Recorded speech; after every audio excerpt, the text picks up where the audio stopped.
A Picture Book of Florence Nightingale by David A. Adler, illustrated by John and Alexandra Walnut. Florence Nightingale was born on May 12, 1820, in Florence, Italy. She was named for the city of her birth. Her sister, Parthenope, was born 1 year earlier in Naples, Italy. She was named for the city of her birth, too. Parthenope is the Greek name for Naples. Florence and Parthenope's parents, Fanny and William Nightingale, were from England. Both of their daughters were born while they were traveling in Italy. The Nightingales were wealthy. They had many servants and lived in a large house near London that they called Embley Park. They also had a summer home they called Lea Hurst. Florence and Parthenope were taught by private teachers and by their father. Florence was a pretty child with an active imagination. She daydreamed a lot and sometimes thought of herself as a monster or a brave heroine. She was good at her studies, especially math. She also liked to read. She kept a diary, wrote many letters, and was always scribbling notes on scraps of paper. On July 12, 1830, she wrote after seeing a beautiful sunset, "I thought I loved God then." Almost 7 years later, on February 7, 1837, she wrote, "God spoke to me and called me to His service," but she didn't know what this service would be. In September 1837, the Nightingales traveled to France, Italy, and Switzerland. They attended concerts, operas, and elegant parties. Florence was 17 then and very popular. 2 years later, in 1839, she and her sister were presented to Victoria, the Queen of England. Many men admired Florence. She later said that one man, Richard Monckton Milnes, was the man I adored. He asked Florence many times to marry him, but she would always turn him down. "I know I could not bear his wife," she said. Milnes was a wealthy man, and if she married him, she would have to be the same sort of wife her mother was. Florence did not want to spend her time making society and arranging domestic things. The 1840s were difficult years in England.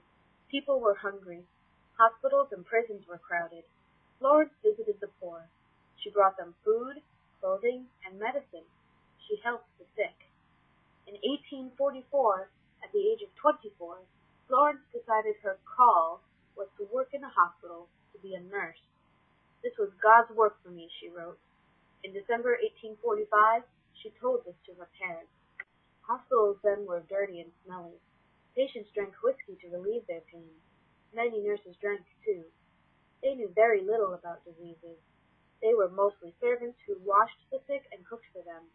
The Nightingales were horrified at Florence's plans. They would not allow their daughter to become a nurse. Florence was devastated.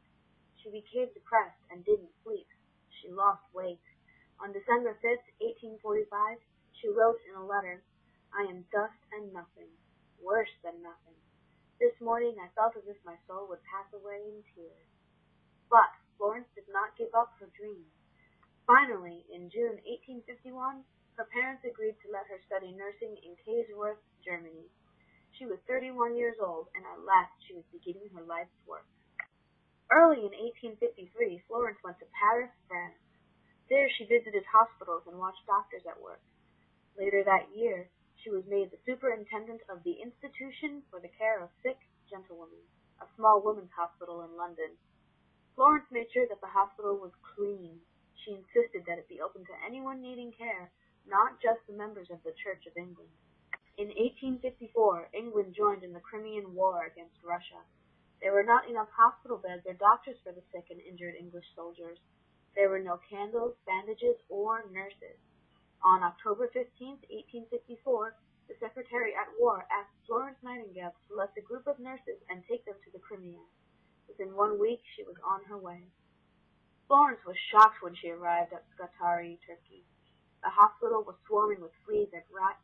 Injured soldiers in the hospitals were lined up on dirty beds and on the floor.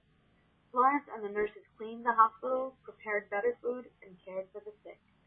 Every night, Florence carried a lantern and walked for hours from bed to bed to be sure the soldiers were comfortable. The soldiers called Florence the Lady with the Lamp and looked forward to her visits. As she passed, her shadow fell across their beds, and some reached out to kiss her. At times, Florence worked through the night without sleep. In May 1855, she became sick herself. For 2 weeks, she was near death. She recovered and within a few months was back at work. Parthenope wrote to Florence that, in England, the people love you. Poems and songs were written about her. Babies were named Florence in her honor. Money was collected for the Nightingale Fund. Much of it was donated by soldiers. Florence used it later to set up a school for nurses. The Crimean War ended in March 1856. Great celebrations were planned in Florence Nightingale's honor, but because so many people died in the war, she did not feel like celebrating. She came home quietly and refused to make a show of herself. Florence was 36 years old, still a young woman, but her past illness had left her weak. She was very ill again in 1857 and 1861. From then until she died almost 50 years later, she stayed mostly at home where she worked. She was surrounded there with her papers, notebooks, and many pet cats. Queen Victoria admired Florence and supported her push for improved medical care for British soldiers. A royal commission was appointed. Florence gave the commission a 1,000-page report, Notes on Matters Affecting the Health, Efficiency, and Hospital Administration of the British Army. As a result of her work, the living conditions and medical care given British soldiers were improved. 2 books by Florence Nightingale were published in 1859, Notes on Nursing and Notes on Hospitals.